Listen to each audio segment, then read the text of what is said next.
Hey there, welcome back to Relationship Talks. Make sure to like and subscribe to channel for more spicy stories. Now, let's get into today's story video. Finally found out that my girlfriend of 10 plus years and fiance of 4 years has been cheating on me for the last 3 years, after deciding to put all of our money into purchasing a house. A man 5 years younger than me, 30, screamed into my driveway in the wee hours of the morning. The other day, as I was coming outside to welcome my fiance, I came across a man who claims to be surprised that the woman he's been seeing for 3 years now has her own house with a dog, as well as a boyfriend.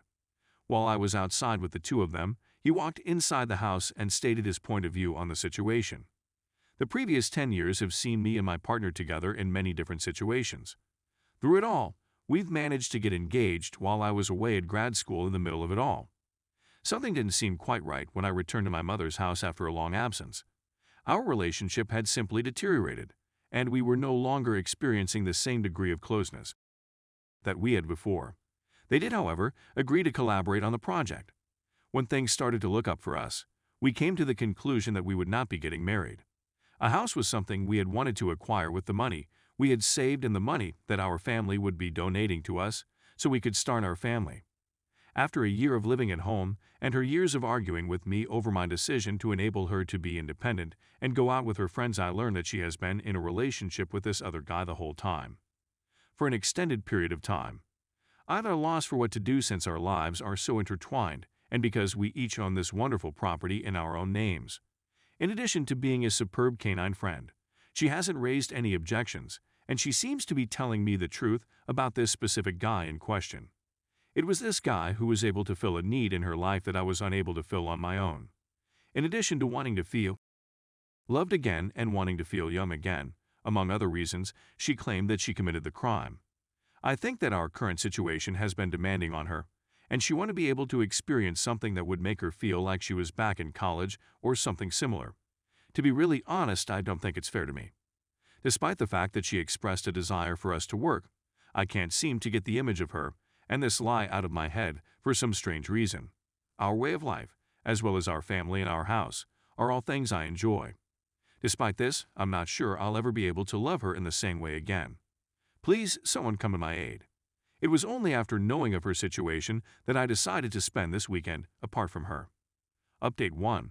I confided in numerous acquaintances, all of whom supplied me with excellent advice, but who basically cautioned me against making any impulsive decisions, whether in the short or long run.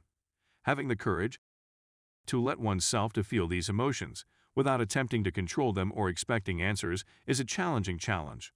I am quite aware that my ex-girlfriend treated me as if I were a piece of trash, yet I have no ill will toward her and do not wish her dead.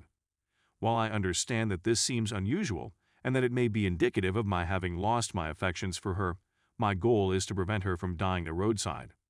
All I need is for individuals to be completely honest with me and for us to be completely honest with one another. First and foremost, I want to be able to summon the courage to make an honest decision for my own benefit. We've spoken a lot about what transpired between us over the course of the preceding few days, and we've argued over how she should explain what she did to me in the process. It's impossible to justify in any manner. However, it did offer us with some insight into what was going on between us at the time. This week, I'll be seeing a new soul therapist, as well as a couple therapists who will be working with her as well. In contrast, this week, I took the week off from work and told my boss that I would be traveling to the coast. I came to the conclusion that we needed some time apart from one another to digest our emotions and restore our equilibrium. Despite the fact that she has been hammering me with the guilt of the things I have done to her over the years, I feel she needs to take a long, hard look in the mirror to see what she has done to herself. She is also more defensive of her actions and frightened of losing her house to me and being stigmatized as a cheat than I am as the person who has had their life turned upside down, which is something I have seen myself as well as heard from others. And it narrates the whole narrative. Consequently, I'm assigning to her all of the jobs that I regularly perform, even those that she may not completely know, such as the things I do around the house starting this week. My friends, I know you're all ready to fling your pitchforks at me and demand that I dump her and make the situation into a gigantic horrific thing, but that's just not how I work at all. Making a decent decision and feeling good about it afterward are two things I'd want to be able to do. And if I were to leave her in the way in which I did, it would be because I have matured as a person as a consequence of her atrocious behavior, which would make her feel as bad as I did when I left her first. Furthermore, she will be disappointed when she comes face to face with the person with whom she may have been involved. My state of mind, though, is still a bit dizzy and bewildered, and I'm not quite ready to go yet. Update 2.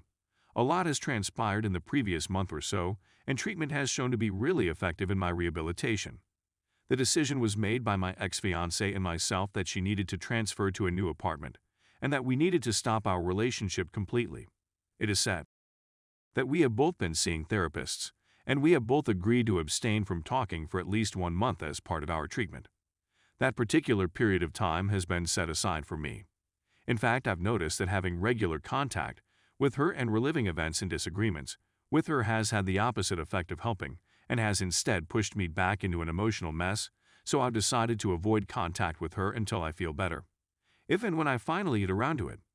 This period of time after my last article has driven me into the most agonizing anguish that I have ever experienced in my whole life to this point. Although I believe that some good can come of it, I do not believe that such is the case. Because I've been working out and going on dates, my awareness of who I am and what I want/need in life and in a relationship with someone else has begun to develop. After being in a long-term relationship that evolves slowly over time and having grown up with a family history of infidelity, you come to accept it as the usual rather than the exception. In fact, it has proven to be my largest cause of difficulties. What a normal relationship is or may be is incomprehensible to me at this point.